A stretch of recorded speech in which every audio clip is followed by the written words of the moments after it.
Happy New Year and welcome to a brand new year of Ode to Games. I'm Logan Plant, joined today by who other than Kevin Valine. Hello, Kevin. It's going to be another good year for the show. I'm excited for It it. is. It's going to be a great year full of rumors Yeah, and full oh of God. some actual news Yeah. as well, especially this week. We're also joined by Zach Ross. Hello, Zach. Hello, how's it going? It's going really well. It's a new year. It's new me. It's a new chair. I got a new office chair that you can't really see at all, but it's way more comfortable than what I used to podcast in. By the end of the podcast every week, I was itching for it to end because my back just was in a lot of pain, but no longer, which means that now we can go even longer. Oh, great. We'll just never stop talking. The You guys 3-hour need to get podcast yourself episode is a reality. Some gamer chairs. You guys need gamer chairs. Look at that. Nah, they're too big. They're, I don't got room very for that. large. Look at that. Yeah, you like that chair? Do. Is that new, or have you always had that? I've had it the entire time. We're not looking at I the just- chairs, I Zach. have- We're looking at I got you. broad shoulders and a wide neck. You can't really see it. Yeah. What are you sitting in, Kevin? Just a normal chair. It swivels, though. Does it have a back? Oh, Yeah, it's got a back. Okay. But it is just a very basic chair. Nice. Mine, I got it at Target, and it's called an executive chair. Did you it's pay very executive fancy. prices? Or No, it was very cheap. It was a very cheap chair. Okay, enough chair talk, though. We've got a lot to get to here on this first 2022 edition of the show, including our game goals for the year. We'll also look back on the successes and failures of last year's game goals. We got a real rumor, which, as Kevin said before the show, we call it news Yeah, about it's great. Sonic Frontiers. But first, the biggest news easily of the week so far of the year, Sony announced its next-gen VR headset is officially called PSVR 2. So I think that's what we would have expected it to be called, but it's nice to have it confirmed. They also showed off some of its specs. It has 4 cameras built into the headset. So you don't need to plug in the PlayStation camera like you had to with the first one, which was annoying. It has higher resolution, can support up to 120 frames a second. So it's a huge graphical upgrade. No release date or anything, but they did tease a big game coming to PSVR 2, and that is Horizon Call of the Mountain. And it's in development with a couple of studios within Sony. Fire Spray, I believe. Is that what it's Fire called? Sprite? My page. Fire Sprite. Yeah, sorry, my page is slow to load here. Is the premier developer along with Guerrilla Games. They're co-developing it, and Fire Sprite was just acquired by PlayStation last year, and Guerrilla, of course, is the main developer of the Horizon mainline series. So nice to get some news. Also got some news that the controllers are called Senses, so it's like the DualSense and the Senses. It's not confusing at all. But they look neat too. So yeah, just a big PSVR 2 news drop, and a lot of people think this could come out this holiday. I think we'll have to see based on supply restraints when we get to that point. But Kev, what's your take on this big story? Yeah, it was only a matter of time before we would get news on PSVR, the next gen. You still waiting on your cord? Yeah. They didn't Maybe say you'll that get it you when had to buy the the next new one comes out. Yeah. Uh-huh.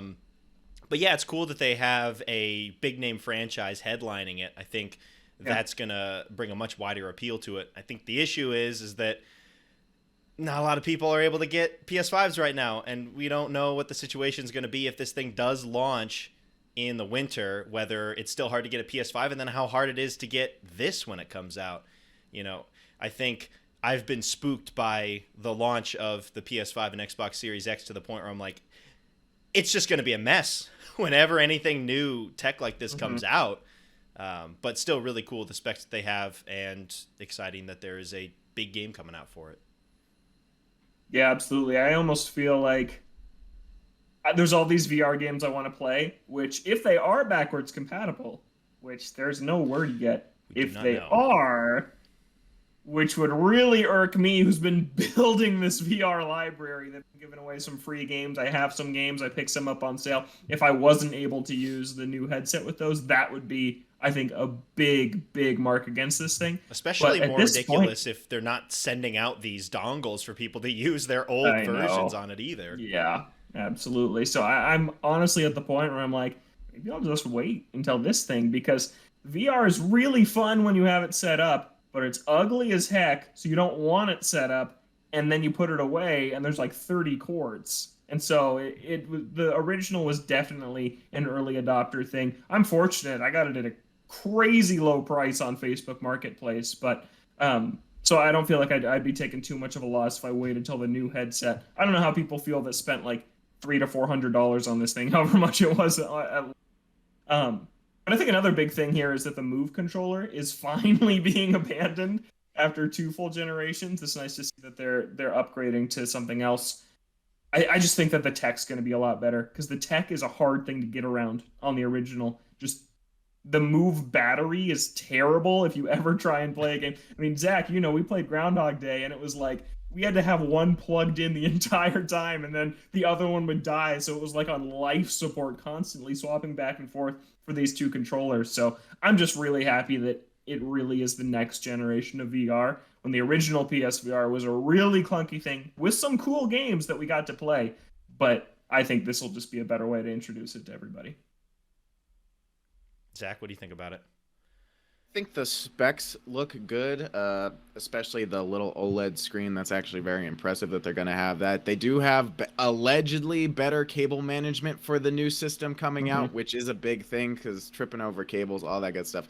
I see people hanging their cables from the ceilings in order to just have a free place to roam without worrying about it. The new, I don't remember what they're calling the new controller. I think it's like the Sense or something. The Sense. Those look really cool. They've got like a round hole for your hand to go through. I don't know if that's one size fit all. It looked kind of small, and I got relatively big hands, so I don't know how easy it's going to be to fit everybody's hands through this, but it looks really cool if you can get your hand through it and hold on to it. It kind of reminds me of the Oculus controller. So it also, I think it's taking a lot from the Oculus. I haven't played the Oculus. I played one other VR system. I don't remember what it was called, but it was really cool.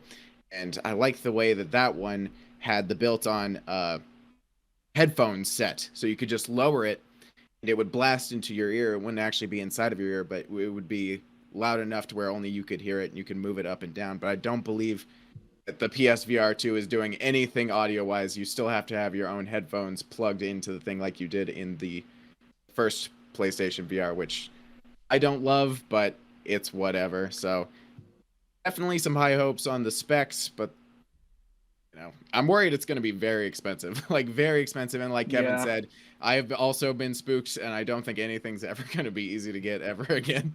So yeah, for sure. See. Yeah, if this thing's like $400 or $500, you're asking people to, after they just dropped $500 on the double console, down, or $400 depending on if they got the digital version, to spend to basically double their investment to get in on this. I think it's going to be a tough sell for some. Yeah, and I do have a couple other concerns too. We don't know anything about if this is going to have a separate processing unit like the original PSVR did, which was a big pain in the butt. On the blog post, it does say it connects to the PS5 via USB-C. So are we still going to have a cable that goes and plugs into the whole thing? We don't know that either. So there are still definitely some question marks. This was a weird kind of half announcement to me. No date, no price, no look at the actual headset itself. We know the visual fidelity, but we don't really know processing. That's kind of my big question mark. Like, do we need something else, or is the PS5 good enough? But we do know that there's going to be rumble in the actual headset. Yeah, it's going to shake your brain up. Which is kind of bizarre. And there's eye tracking, so you don't even have to tilt your head necessarily to move your character. You can just like look in a direction with your eyes, and then the character will respawn in the game. And then my first question for that is, well, is it going to be able to see through my glasses? Because is there going to be any glare on the screen when I have glasses on in the headset? So there's still a lot of questions, but I think it is cool that we got some news, and VR2 makes sense as the name. So overall, a good announcement, and I think Horizon is a franchise to start this thing with. Yeah, I wonder how in depth that's going to go, because it really was a very first look at it, just that little bit of cutscene. It's like, how's that going to play? How much do they take from the regular game, or how much do they have to kind of reel it back in a little bit for a VR experience? Yeah, so we'll wait and see, but that'll probably be something we're hearing about more throughout 2022 that we'll be able to talk about. But the main thing that this show is following in 2022 is the development, the rumors, the leaks, the news surrounding Sonic Frontiers. As you know, the next flagship 3D Sonic game from Sonic Team and Sega. And we got some real news this week, which I was excited about.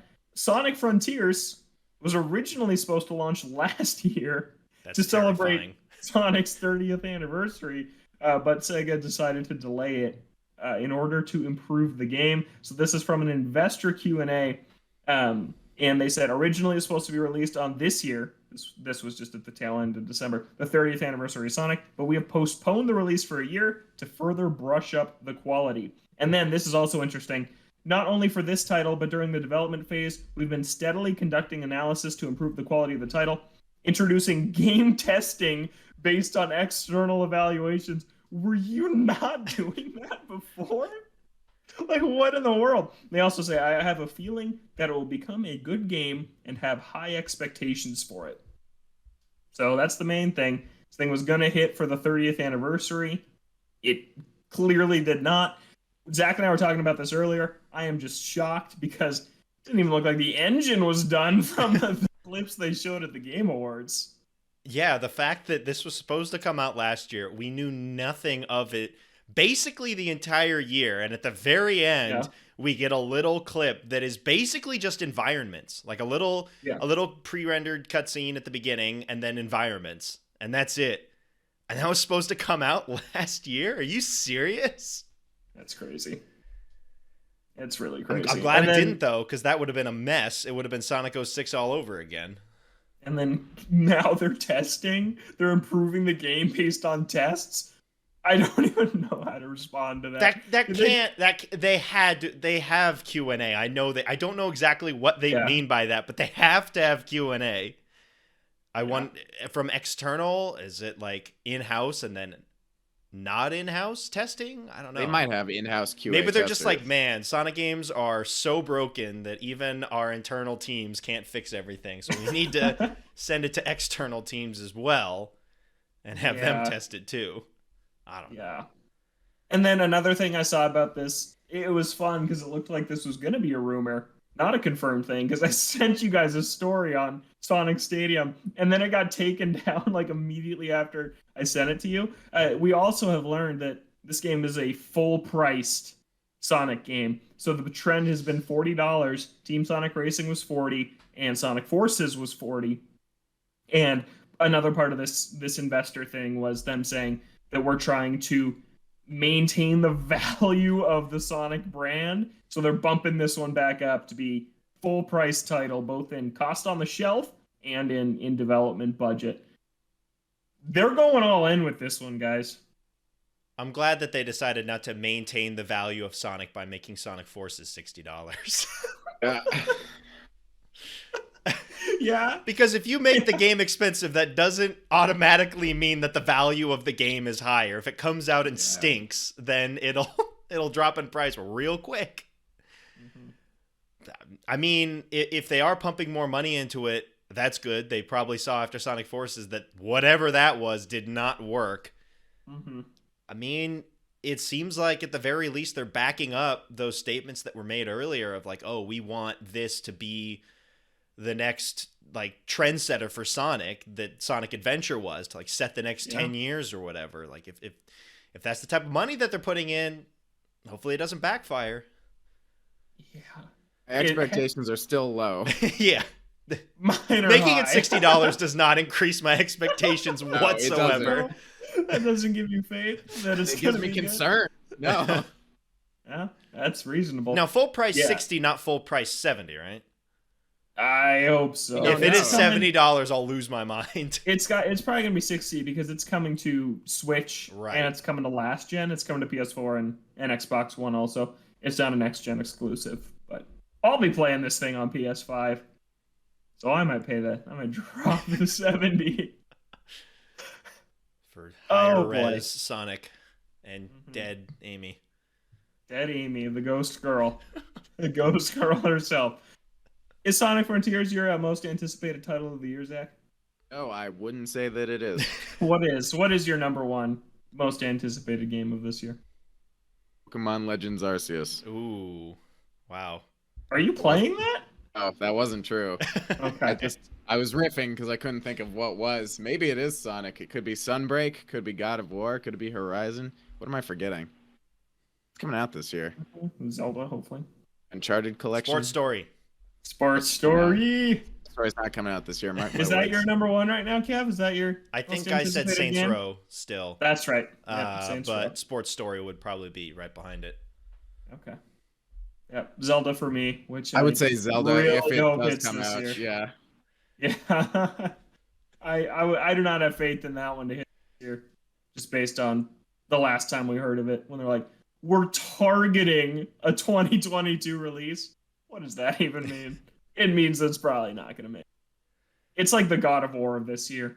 Like, it just feels like it's probably a 2023 game. I mean, at least we saw what for Zelda, or for, Yeah, at least we saw something of that. If it God of War, we saw that's nothing. true. So, There's a logo. it's like, oh yeah, it's coming sometime. Yeah, and remember, Final Fantasy 16 was supposed to be out by now. Oh yeah, they Which addressed is that it got unbelievable. delayed. So Yeah. Mm-hmm. And speaking of Square Enix, they got a ton of backlash on New Year's Day, where because of a new letter written by the Square Enix president, who basically talked about how it's time for them to embrace NFTs, blockchain games, and the metaverse, and all those hot buzzwords right now that it seems almost every company is talking about. They said it was a hot topic in 2021, inspiring a lively global conversation, first about what the metaverse is, and then about what sort of business opportunities it presents. So, yeah, people were really upset about this. But they say that there was evidence that it was not a buzzword and that it's here to stay. And the president dubbed 2021 the metaverse year. And I've been thinking that's going to be this year. This is the year where everyone's going to start actually acting on all that crap from last year, is what I think. right, yeah, because last year was kind of the introduction, and then this year, you know, you have the big companies that kind of wait around to see what happens. They see all the backlash, but then see all the money, and they're like, "Yeah, we'll do it." And then they give it enough time, and then boom, here we are in 2022. This would be the time that that you try and hop in, for better or for worse. Yeah. Mostly for the For worse. worse, mostly. Yeah. Probably. Yeah. Yeah, but it just sucks. Like, what is Square Enix doing? I feel like they make so many baffling decisions that and this is just another one kind of in the line. And yeah, I'm not happy about this. I'm not happy seeing like EA, Ubisoft. I expect that kind of stuff from those companies, but Square Enix, it's like, man, I actually care about a lot of the games that they make. I don't want to see them go down this same road. That would be disappointing to me. Yeah, looking at what he said, of course, the one that everybody kind of latches onto, and for good reason, is the whole like, oh, everybody, you know, a lot of people, the majority, play for fun. And you know, that makes up the majority of players, but we know that there are other players who want to play to contribute. And it's like, look, I don't want games to be a job. I don't want to be like going to them and working for these for NFTs or whatever. Like, you go there for fun. You go there to escape and just have a good time. And games have already been kind of moving towards jobs. Like, you look at Ubisoft and just all the busy work nonsense that are in those games, where it almost feels like work a lot of the time, when you're just like, oh, I got like 10 more camps to clear out. No, I need to go and collect all of these, like these 30 random items scattered around. It already kind of feels like work. And when you add like an actual value to that, I feel it's going to get even more scummy and gross. And game companies do not have a good track record with things like loot boxes and things that have some sort of value like that. I feel like they can take this in a really nasty direction. It's going to get a lot worse before it gets better. Like, we're going to see every instance of this thrown against the wall, and it probably will be around. Like, people on video game podcasts 10 years ago were saying the same stuff about microtransactions, and that is now just a given part of pretty much every game. Like, every single game, for the most part, has some form of microtransaction on the AAA level. And we're just used to it now. And most of us ignore it. Some of us buy in occasionally. But NFTs could eventually be like that too. Or maybe it is a little side menu that most of us roll our eyes at and don't do anything with. But I just think that the concept of ownership, and yes, microtransactions, but this is more so real money, real people's money at stake. I feel like then I'm making one purchase. It's not like, oh, I'm going to farm this land and then sell it to another player for real dollars. I'm going to tune this Forza car and then sell it to Zach for 30 actual dollars. Oh, God. That's just disgusting, and that's not anything I want any part of ever. The more we talk about it, the more I can actually picture it happening and becoming the norm in the future. And now I'm just seeing NFT on every menu of every game I've played. It's just really, really upsetting. And then it gets even more murky with like loot boxes and gambling, because their defense has always been like, these have no value and they're not, you can't cash out. But the more you go towards the NFT side, where things do actually have real world value, I feel like they could run into really hot water where it does actually go full on gambling as far as the government is concerned. Yeah, absolutely. It's weird. I don't like. I don't know when this bubble's gonna burst. I feel like part of me is like, this isn't gonna be around forever, but then the other part of me is like, no, it probably will be, and I'm not gonna buy into it, and I'm not excited to see when it bleeds into games. I don't like seeing, like, I mean, Kevin and I are big baseball fans. I don't like seeing our team, the Mariners, be like, oh, get your Mariners NFT wallpapers. Yeah. Like, why can't I just download the photo? I can. I can just go find the JPEG somewhere. Yeah. Like, this is the first time in my life where I have felt like out of touch and not understanding something that's going on in tech, where it's like, usually I'm like, oh, I get that. And then now I'm like, man, am I like getting older? Like, is it all these like teenagers and Zoomers that are doing this stuff and leaving us behind already? I don't know. That's how this makes me feel. It makes me feel like a caveman. Yes, I don't know, but I also don't care, is where I'm at right now. Yeah, but it's becoming a thing. I was on Twitter earlier, and Rudy Gobert, a player for my basketball team, the Jazz, his profile picture is one of those dumb monkeys. Oh, and I'm like, man, what are you doing? I can't see another one of those stupid monkeys. Why is it that every NFT has to be absolutely hideous? Like, they're all disgusting. Like, why? Why? At the very least, if I'm paying a bunch of money for this thing, I'd like it to actually be visually pleasing. It's like, oh, I actually want that. Like, I have not seen a single NFT where I'm like, wow, that's anything close to interesting. And I also don't get who likes NFTs or is investing in them, because I feel like everyone I know, A, doesn't understand them, or B, thinks they're stupid, or C, both. And they don't get them and they think they're dumb. Like, I don't know what type of person is the one getting in on these. I think it is purely about the money and just like creating artificial value, because I mean, you have this for a lot of different markets already. I mean, like, I feel like the diamond market is very similar to that, and where they just kind of create a scarcity and create a value for these items. And I feel like the NFTs are doing the exact same thing, but I don't think anybody is buying them to own them for the NFT itself. It's about the money that they could get later. It is 100% about the money. And the thing that I don't understand is that when an NFT becomes rare, people are selling them for over $100,000, but that means someone buys a picture of a monkey for over $100,000. Do they expect it to go up higher? That's what they're expecting. Think it's going to be worth $1 million? Right. I mean, yeah, that is what it is, though. It is purely money that you buy in, and you're just like, all right, I'm assuming that this is going to keep going up. Much like a stock price, but the stock is for like a real company doing things as compared to an NFT, which is just an ugly photo. Yes. An ugly JPEG. Photos are gaining value. I don't really understand how. It seems very fly-by-night. I really hope this bubble bursts. And then there's the whole thing of it destroying the environment too, which makes it an extra level of nasty. If there wasn't that whole thing, then you're just like, well, there's a bunch of stupid people either losing their fortunes or getting rich somehow off of these, and like, whatever, you can ignore it. But then when you add in like, oh yeah, this is really bad for the environment, puts it on another level of really gross. Yeah, and it sucks to see so many game companies just going after it, but hey, they'll follow the money. They do. They're businesses and companies at the end of the day, and yeah, you can't forget that. But I just hope it doesn't become too intrusive for people who just want to completely ignore that. But yeah, the metaverse, all that stuff, I'm over it. I'm tired of hearing about it. Today, did you guys see that viral video of like, oh, this is what Walmart thinks shopping Oh, that was should look hideous. like. And it's like grabbing wine bottles and throw like with your like Meta Groundhog hand. Day, like Father like Son VR hand and dropping it in a cart. And I'm like, I don't get what's happening to the world. Really dystopian looking video. Yeah. Yeah, and I saw this response and it's like, this isn't improving the experience of in-person shopping or online shopping.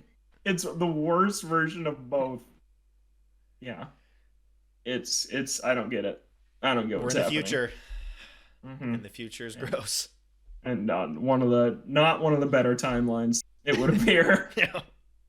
Yeah. Okay, anyways, that was about Square Enix, but we got into a side tangent about good old NFTs. Hopefully we don't have to talk about them too much this year, but I feel like that won't be the case. In some better news, the PS Plus games are out for January, and they're really good. You got Persona 5 Strikers is available, along with Dirt 5 and a co-op first-person shooter, Deep Rock Galactic.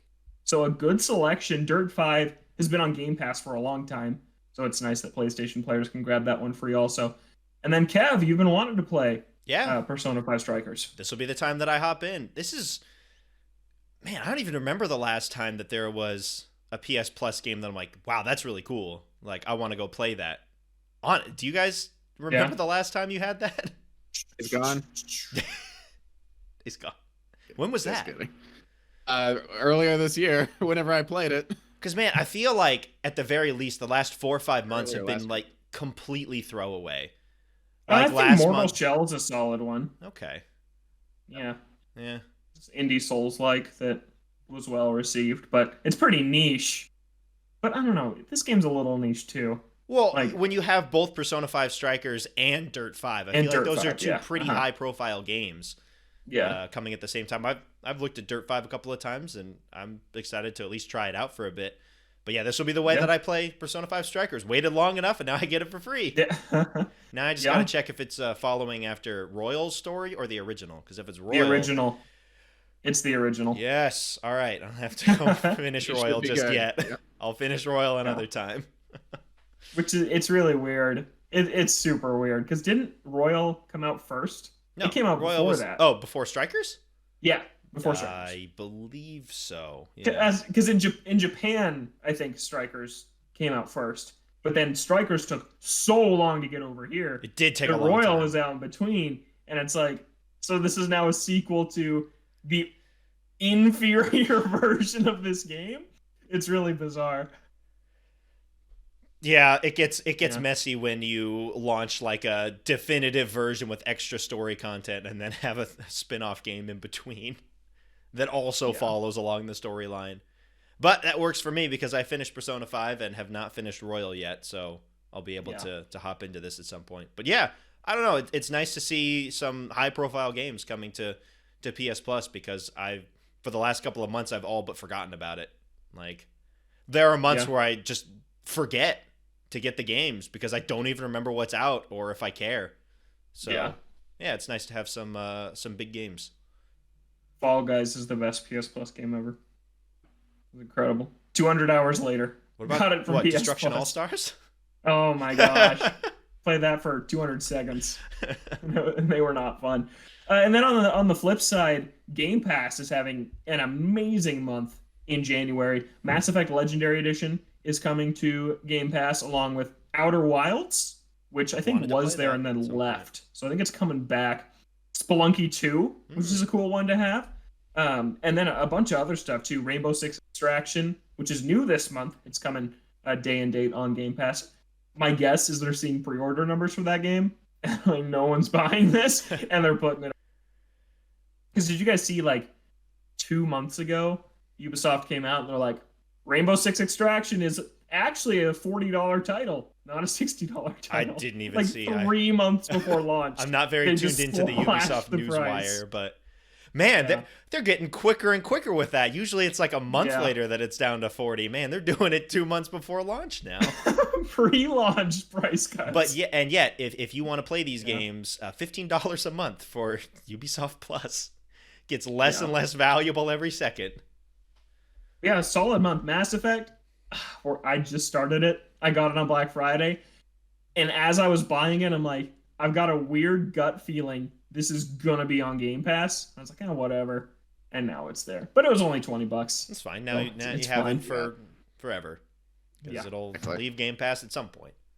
Yeah. But a really good month for PS Plus and Game Pass in a January that really has no game releases on either platform. You're getting Pokemon on Switch, but then it's like, I mean, Rainbow Six, I guess. Mhm. And then the Uncharted collection is coming out at the end of the month.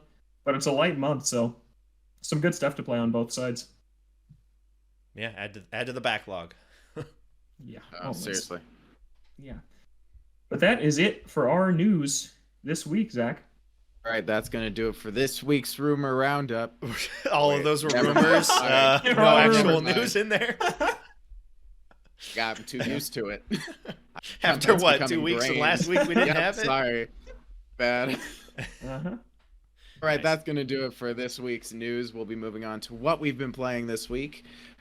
Fresh into the new year, we're going to be starting our new games beaten lists of 2022. We finished up our games beaten of 2021.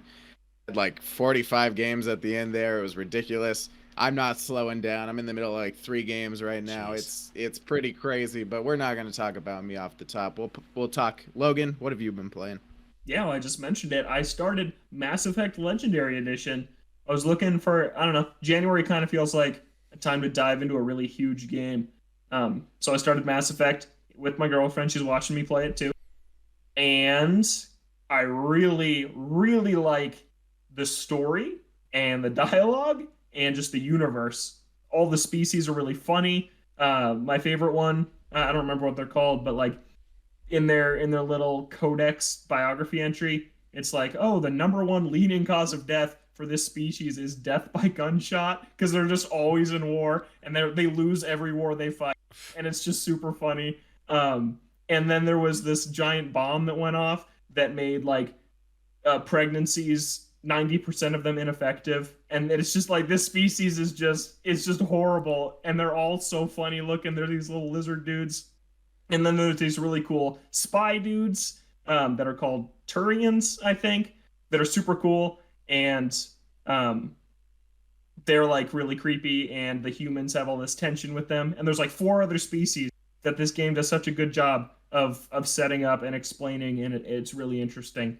But the gameplay's awful. The gameplay is really, really bad in Mass Effect 1, which I've heard.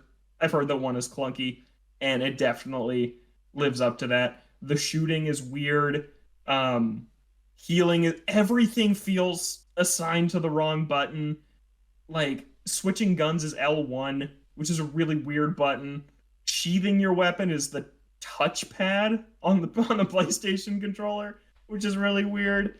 The gun sound effects are like 14 times louder than anything else in the game. It's like the music's a comfortable volume, the dialogue is good. You get into a combat sequence, you fire an assault rifle, and it's deafening. Like my cat was sleeping on me while I was playing once, and I whip out my gun and I shoot some enemies, and he gets up and just runs away because the guns are so loud. So it's definitely clunky, but what's there is pretty cool. The dialogue choices are cool. The RPG elements are nice. Really customizable on how you want to play. I dumped all my skill points into like charm and something else like intimidation, and it unlocked 2 additional dialogue paths. So I have basically 5 choices of what to say at any given moment, which is overwhelming. There's a lot of choice all the time, but it's cool.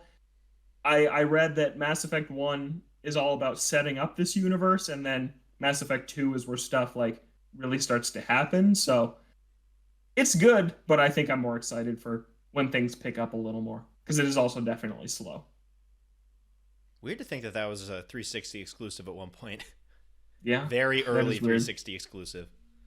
Yeah, that is weird. It doesn't look very good, even in the remastered edition. It It's like doesn't you can surprise me. tell this is like an early game, but I like it. I think about it.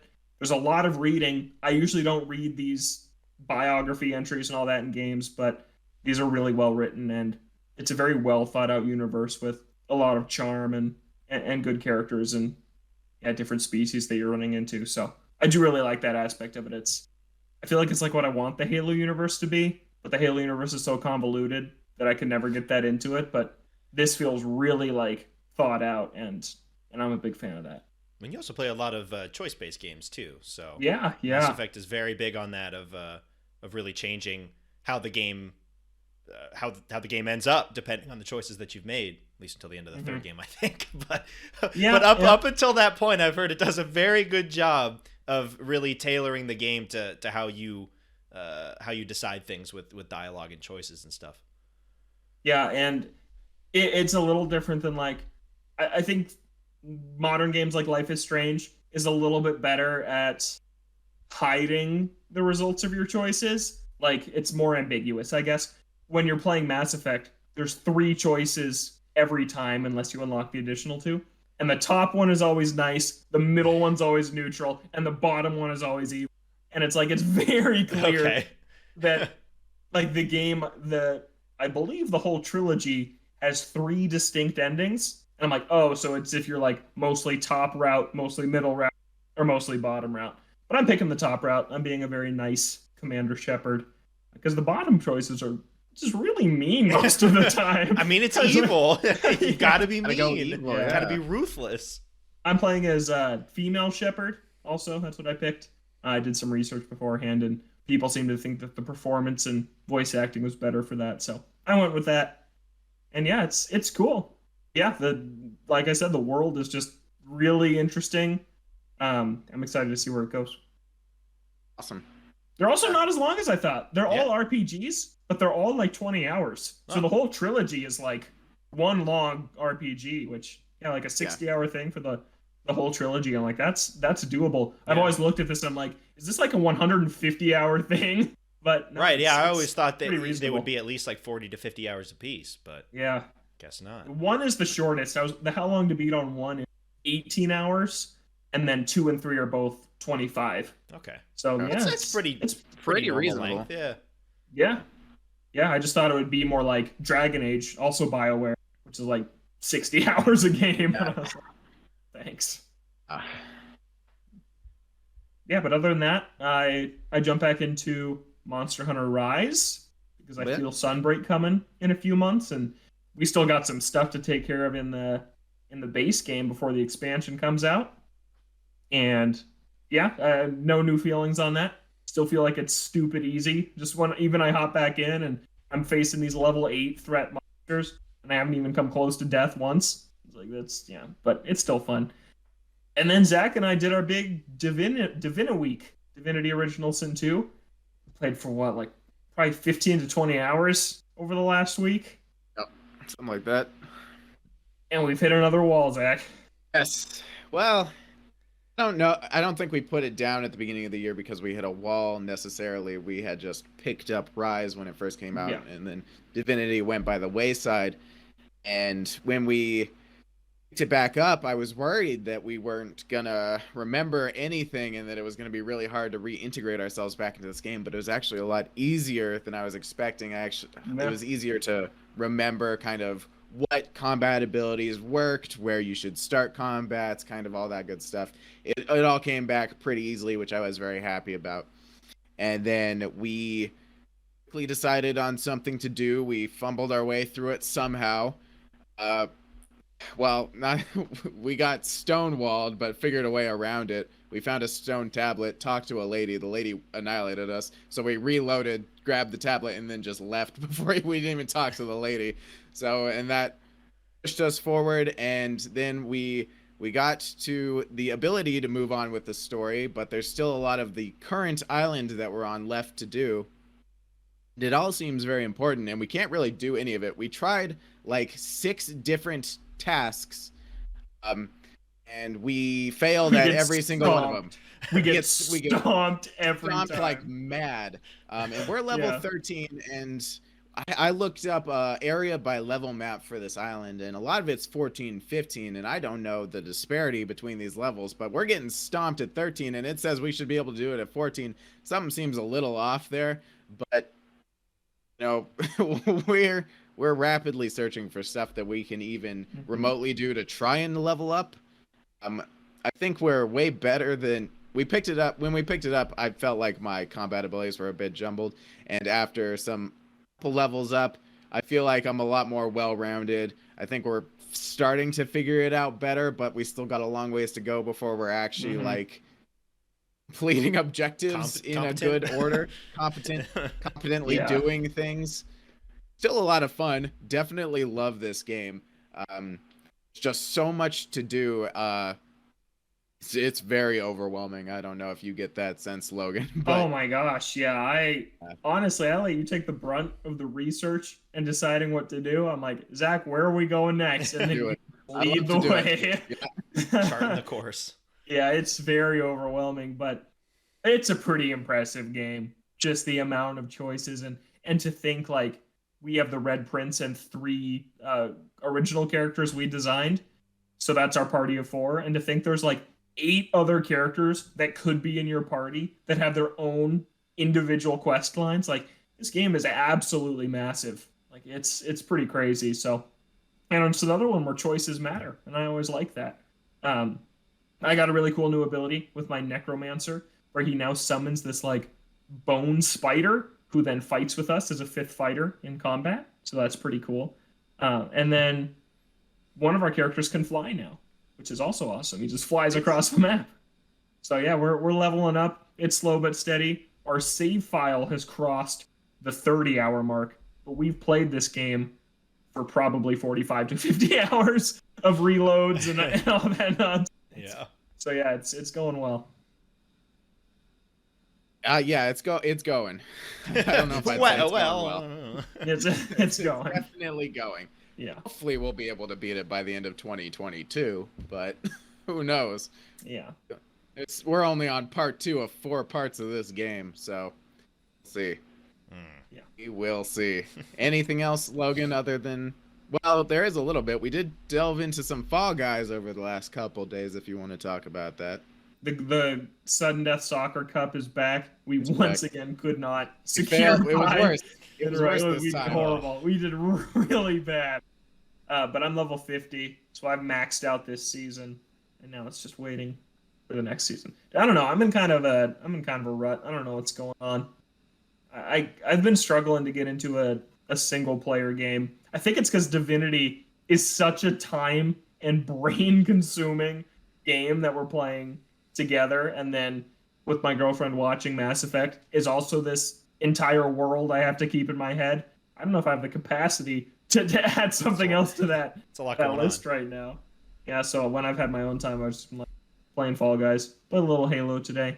Just bouncing all around. You said we finished our games beaten lists for last year. I was so burned out after my 50 in 2020. I didn't even start a document to keep track of what I finished last year. Okay. So I don't even know how many I beat. All right. I think I beat like 5 games last year. I beat very few games. Wow. You did put a lot of time into like Mario parties, WarioWares, all that good stuff. Yeah. There was a lot of games that came out that didn't necessarily have ends, but you definitely put some good time into. So, yeah, for sure.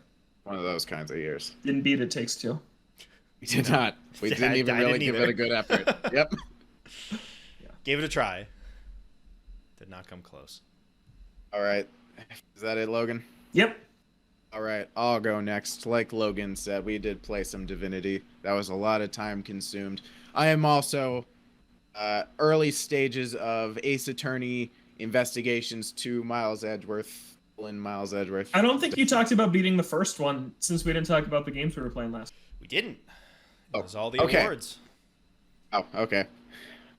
I beat the first Ace Attorney Investigations Miles Edgeworth, and I really was pleasantly surprised. I had pretty low expectations because, I've heard that this was one of the worse Ace Attorney games, but Logan says that they're all good, even though these are the less good of the ones that exist. And I kind of get that now, because even though I understand that this one wasn't as good as some of the other ones I played, overall is actually still pretty solid.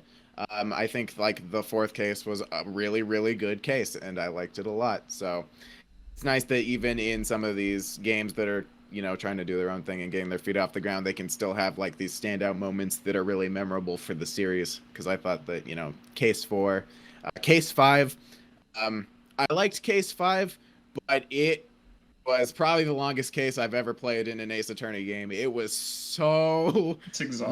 long. It did not end. I was so burned out by the end of this case. And, when you're going into the final act, you're like, yes, I know it's him. Let's just get this over with. I've known it's him for a little while. Let's just do this. We'll figure it out. So that's probably my biggest complaint for it.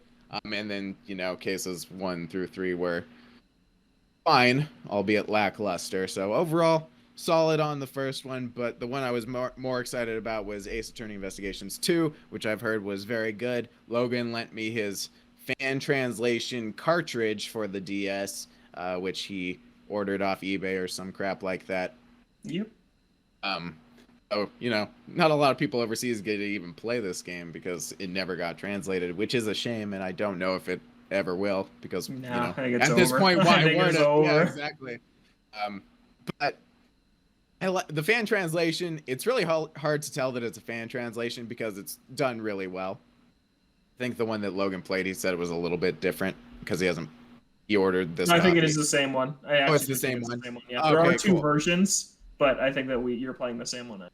There's the version with the Japanese names, and then there's the version with like the English names. Yeah, and we're playing the version with the English names, which is I like a lot. And I played the first case, and I'm a little bit into the second case, but I thought that the opening case was very good. It brought back a character from the original trilogy that, like, the day I started playing it, I was talking to Logan. I was like, man, what happened to that character? And then I boot up the game, and he's like, what's up, guys? That really caught me off guard.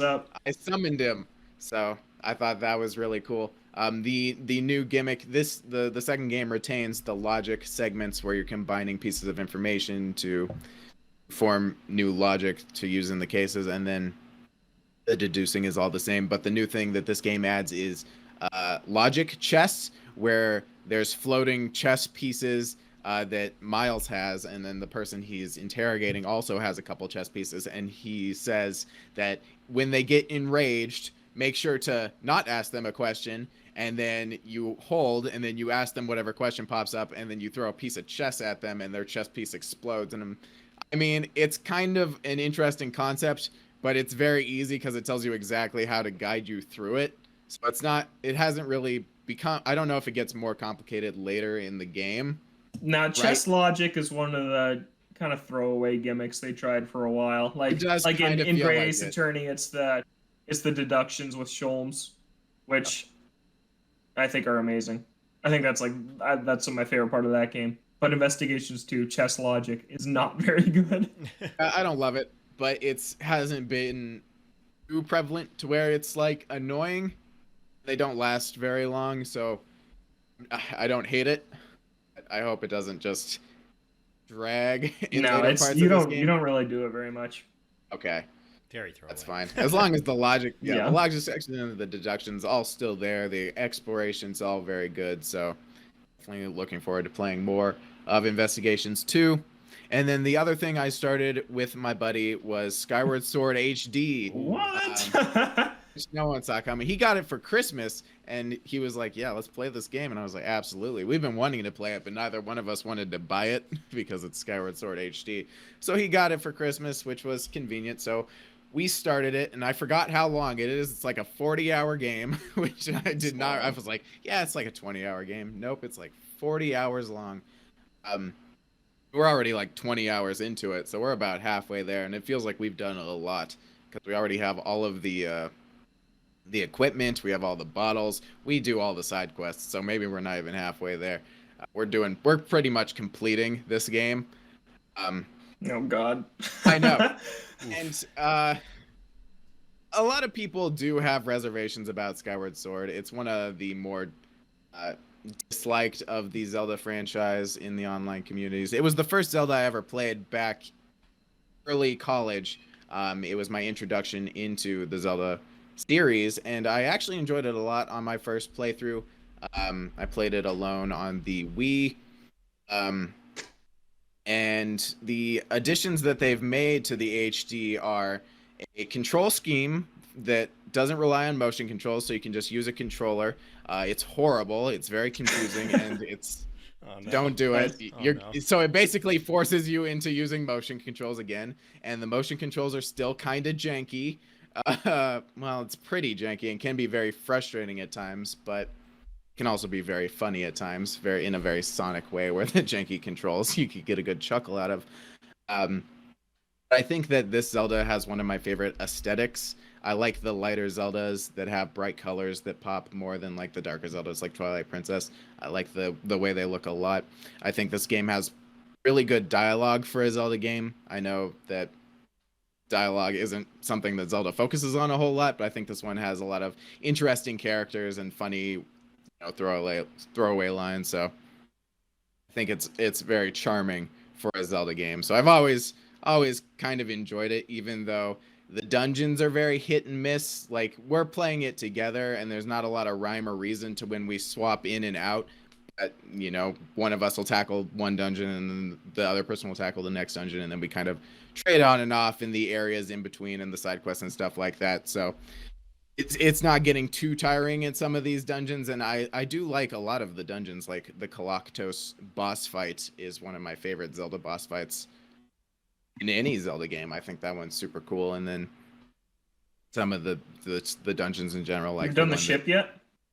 I didn't do the ship. My friend did the ship, but I like it a lot. It uses some good because that's where you get the bow for the first time, and the bow is one of the best things in Zelda. So having like the grates that you have to look through to hit the time stones, and I like the concept of the time stones in this game that they use to switch back and forth between new broken down ship and old repaired working ship, and I think that's super cool.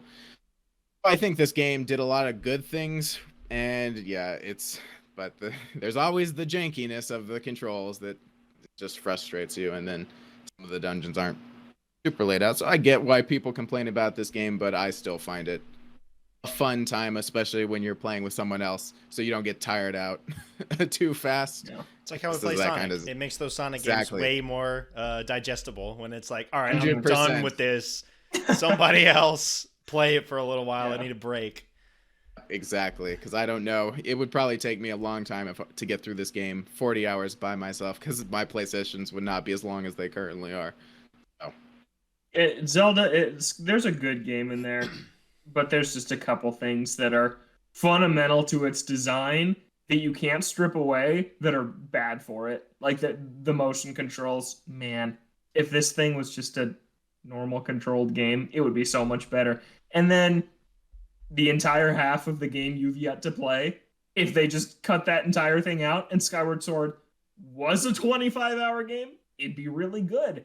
But you go back to the same areas 4 times each to do 2 temples each, the Silent Realm stealth section, and then something that changes the world. Like, it floods the forest, eruption in the volcano.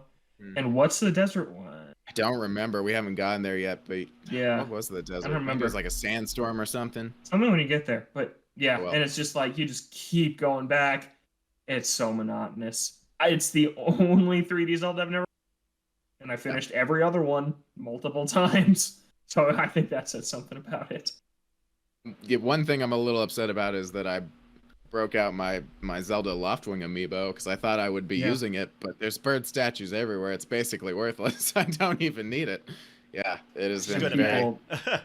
People threw such a fit online about locking that behind the amiibo, and now you're playing basically it. Worthless. You don't even need it. Nothing. It's still one of my favorite amiibos that I own because it looks so dang good. And I like some of the side quests. I like a lot of the side quests in this game. And it's easy to get the bottles, and just overall generally enjoyable. But yeah, I haven't done the second half of the game yet, so we'll see where I'm at if I get emotionally drained by the end of it. After the third imprisoned fight, we'll see where I'm at. I'm fighting the When he has imprisoned every wings. time. Yep. Oh, yay. Hate him when he has arms. I can't even imagine with wings. All right. Yeah. Fun stuff. Yeah, that's pretty much all I've had time to play so far at the beginning of this year. I booted up Lost Judgment, but I haven't started it yet. Get on it. It's good. Gotta. Wanna. It's so good. All right, Kevin, what have you been up to? Stardew Valley reached the new content on my single player game, so I was playing a bunch of that this week. And the only other thing, I finished the Spiritfarer DLC. Nice. So that game is done. I've done mostly everything else that you can do. I did basically all of the side quests, the main, ferrying all of the spirits.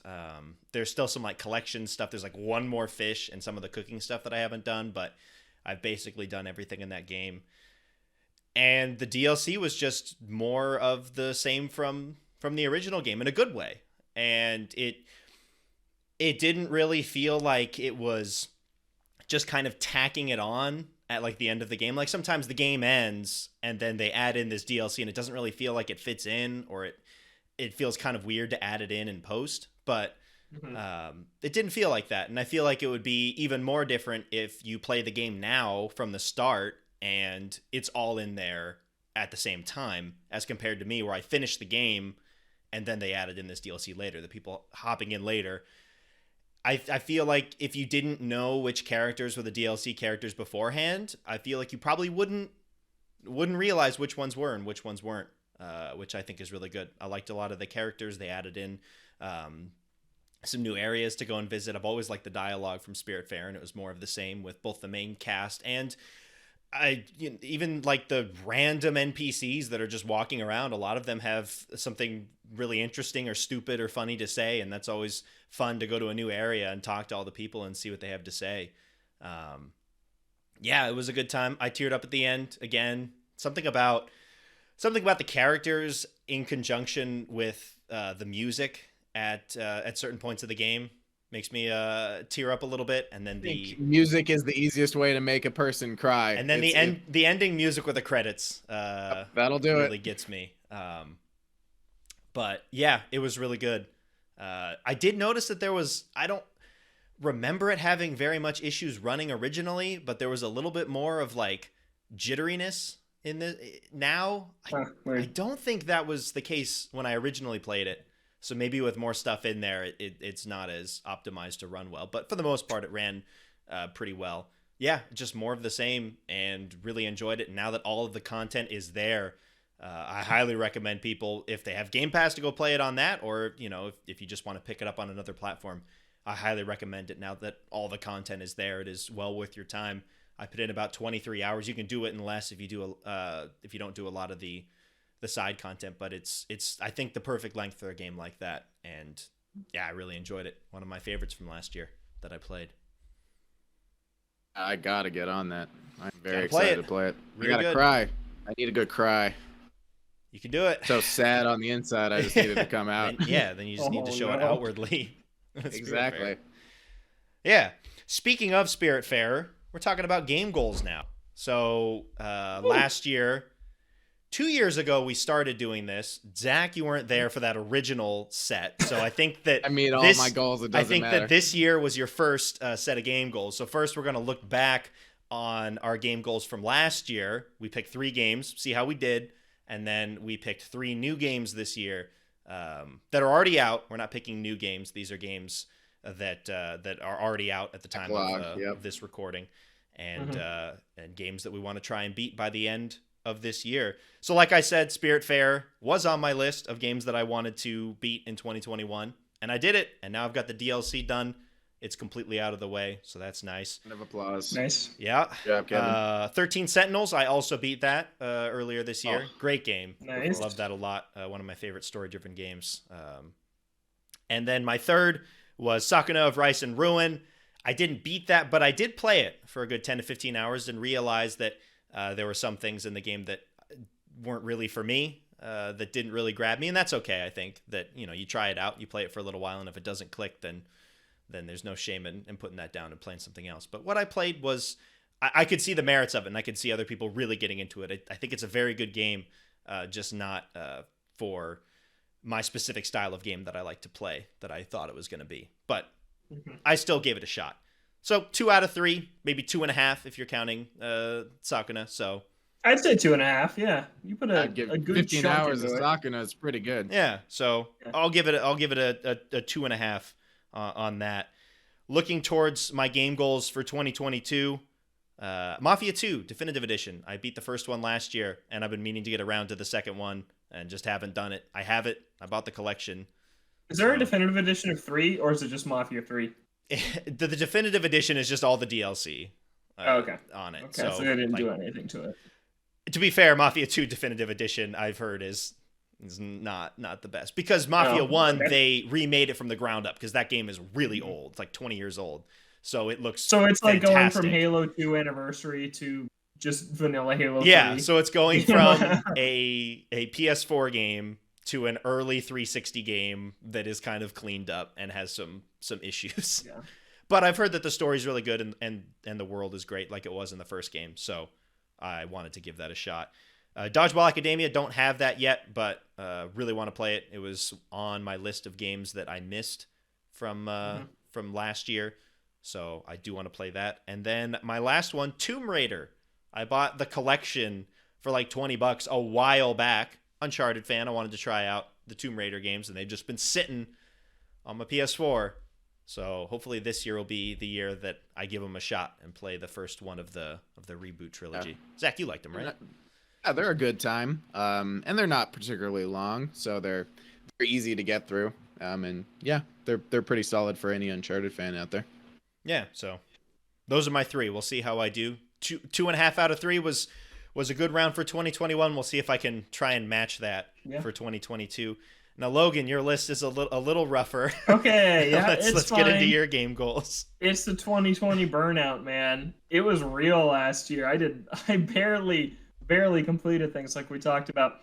Yakuza 0. I don't even know if I touched it. I feel like I did for a little bit in Billings in January before I moved, but nothing meaningful. That's a loss. Astral Chain. I did not play it, nor did I consider playing it pretty much at any point, unfortunately. So that's an 0 for 2. And this one, I didn't finish it, but we talked about it earlier. Put like 45 hours into Original Sin 2. I think that's a win, even though we didn't finish it. I'm taking 1 for 3 on this one. You can have it. We played a lot of it. For this year, I've got one that's the same as Kevin, Dodgeball Academia. I actually forgot to talk about it. I started that. Oh, yeah? I started it on Game Pass, and it's cool. Yeah, it's funny. The writing's good. I just don't know if I like the dodgeball yet. I've heard it's hit or miss from. It seems a little simple, I guess. Like I feel like every fight is just going to go down the same way. Obviously, I don't have all the powers yet. I'm still in like the opening hours, so it could get more complex. But just from what I'm seeing of just the pure bare bones gameplay so far, I don't know how I feel. I could see it getting grating by the end. Where in Golf Story, which is for some reason what I compare this game to, sports RPG, I guess. I was never tired of playing golf or frisbee golf or anything in that game. But already I'm like, oh, play dodgeball again right now. So yeah, we'll see. But it's on my list. I do want to finish. The characters are funny and the writing's pretty good so far. And then I have Returnal. I've talked about it many times. Still just haven't dove back in after the save update came in. So I still need to play that because the core gameplay there is super addicting. It's got a really good hook. So I do want to go back and play that on PS5. And then my third one is Dragon Quest V. It's still the Dragon Quest that I want to play the most. It's got the creature catching mechanic that kind of inspired Pokemon, and it tops a lot of the best Dragon Quest lists. That one, 3, 11, and 8, I feel like are the 4 you always see. And so that's one I really want to play. And there's a movie still on Netflix that retells the story of this one that I want to watch because the animation looks amazing, but I want to experience the story through the game first. So that's why I picked that one. And I own it on DS. So those are my 3 for this year. We'll see how it goes. Hopefully you can do better than 2021. Yep. Hopefully. It'd be easy. Zach, what were your goals from last year? All right, my big 3 goals from last year. We'll start that off with Red Dead Redemption 2. I did not touch Red Dead Redemption 2 this year. I played a few hours of it, I think at the tail end of 2019, when I received it as a gift from Logan. Right. So thanks for that, Yeah, Logan. it was a gift, and then you just I didn't appreciate play that. it. I just didn't play it. I don't know, something about it. I just wasn't feeling the beginning of it, and then I put it down, and then I got spoiled on the end, and maybe that has played into why I never go back. I probably know. You know what? I'm never going back. I'm not touching Red Dead 2. Wow, I'm sorry, okay. Oh my Just gosh. saying that now. There's I'm no done. chance Zach will never There's no play chance. it. It's not gonna happen. It's too long. Come back to I'm this not into episode when he Cowboys starts anymore. playing it again. I don't care about Cowboys. Yeah. I'm saying it now, so my mind's just like in a week it's gonna be like Red Dead Redemption 2. All right. Yeah. We'll see. We'll see. We'll see. And then secondly, we have Days Gone, which I think I put on my list as a joke. And then And it's wow. and I have successfully played and beaten Days Gone, so we'll tick one off on that list. Days Gone I played back in the early to middle part of the year. It was free on PS Plus, and I thought it was perfectly fine for the most part. I don't think it was crazy standout in terms of anything, but it was a game that I played, and we got some laughs out of it. We'll just leave it at that. Yeah, we did. And then- Whether or not you played it, we got some laughs out of Yeah. it, but you were able to keep them going. Exactly. And hopefully that's the last time we ever talk about that game. It'll come up. That's how I play it. But you never know. And then the last game for my 2021 was Mario Odyssey. Year of Mario. Which symbolized at the time me completing the Year of Mario, since that was the final one. I didn't get not 3 games into the Year of Mario and just gave up at Sunshine, which I did not enjoy. And I assume Mario Odyssey is a lot better. Oh, it's but way better. Please play Mario gosh Odyssey. darn it! The story my doesn't God. matter. They're not connected in any way. Please just play it. And Please. Logan bought that game for me as a gift. I'm so begging you. I'm gonna have to shelf that one for a while. I like how out of I'm these 3 begging you. games, you played the worst one out of By the 3. far, I assume it wasn't even close. In Please terms of play quality. Mario Odyssey, Zach. But no. It's in both of mine and Kevin's top 10. 10 games of all And it time. could be in Kevin? yours. Hmm? But do I really want to collect moons? How Yeah, you stupid do. does that sound? Moons? do. Come on. Like Bowser for the 100th time? Like, who even is that guy? It'll just be Ace Attorney, where you're like, you're waiting on it for forever, and then you start playing. It's like, oh, these are really good. Oh. And you're like, whoa, my friends actually like Oh. have good taste. Yeah, in they like things. good games. Whereas I'm sitting over here playing Days Gone. All right. Okay. Maybe I'll just play Oh my Days Gone God. again to really nail in the point. Play Odyssey. So what are your goals for this year? Is Odyssey on this list? I don't see it. No, it is not. There is no Mario on this list, but who knows? Maybe I will play Odyssey this year if I feel like it. But my list consists firstly of Spiritfarer, which I've been, I've said quite a few times as Kevin's played through it that I definitely really want to play it. And I'm holding myself to that. I would like to get it out of the way soon, especially now that the Farewell Edition is out. It's complete. Now would be the best time for me to hop in. I really want to just sit down and, cry one out. So we'll see about that. And then secondly, Final Fantasy VI, which is next up on the list of Final Fantasy games I actually care about. I've heard this is a lot of people's favorites. It will be the oldest one I have played, because the earliest one I've played is 7. So this one's going back to like 2D. This is like the last 2D Final Fantasy, so it's just definitely going to be a little jarring. But I borrowed Logan's SNES Classic to play it. Ooh, nice. So it's called Final Fantasy 3. I got confused. I was like, where is it? It's not on here. And I was like, oh, okay, I get it. So Good old yeah. naming conventions for Japanese that games was a in little like the NES, confusing. SNES era. Good stuff there. Definitely excited to hop into that one. It's gonna be pretty long, but that's another and I'm willing to dive into. Hopefully, I like it. I'll be able to save scum on the SNES Classic, so that might make it a little easier. I love me some save scumming. And then lastly, I have Disco Elysium. The Final Cut edition is out now. I played a handful of hours of this game back in 2019 with a buddy of mine, and then we just never went back to it. We moved on to other things, but I loved what we did play of it. Very, very, very, very well-written, choice-based game. Very fleshed out, interesting characters, dialogue choices, and mysteries. Had a really good time. Heard nothing but good things about this game. I think it's pretty long. I don't think we got particularly far into it in the grand scheme of things, but I would definitely love to go back on my own and just play through the whole thing, because I think that's not what I see written in your search. Did someone change? No. Oh, it I was may riffing off of memory, changed. but I think my list has been tampered I think with. the list may. Yeah, something may have happened. A real rumor. Yeah, I heard a rumor that your rumor list around has changed. Zach's list has been changed. And Executive it's been decision from the changed executive to- chair. I stand corrected, audience. My third game will be Mario Odyssey. It will be played. Oh my god. I was just kidding. Yes. Screw Disco Elysium. That game is garbage. We'll be playing Mario Odyssey. So look forward to me talking about Mario. You don't I'm gonna have play to Mario play Odyssey. Sunshine. You can play the good No, just ones. skip it. But I gotta play them all though. So You I gotta don't. go No, back you into don't. Sunshine, No, you and don't. then I gotta play Also, play Galaxies 1 Bowser's and Fury. 2. Like, what are you doing? Yeah, that I game was tried. I incredible. didn't like it.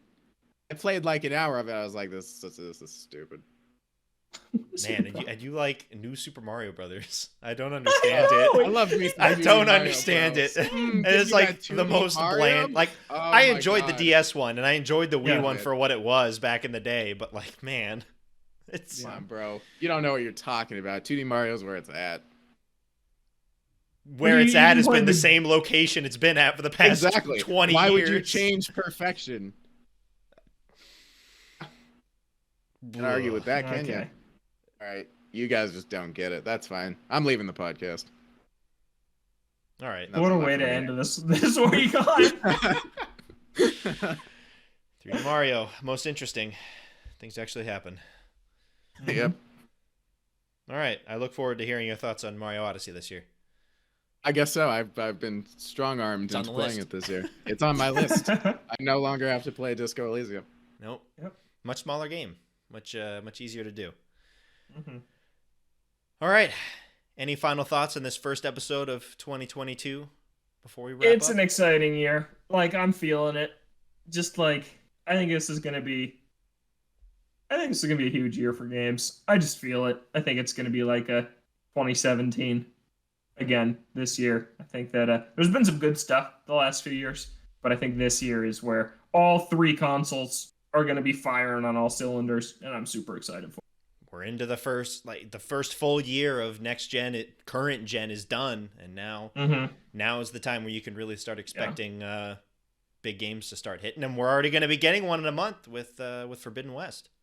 Yeah. And Legends Arceus on Switch. Woo! The end of this month. We'll see about that I game. say Arceus. Any thoughts? Arceus? It's Arceus. I always said Arceus Yeah, I said until this Arceus game was too. announced. Yeah. Oh, And then they're just like, no, you're stupid. egg on my face.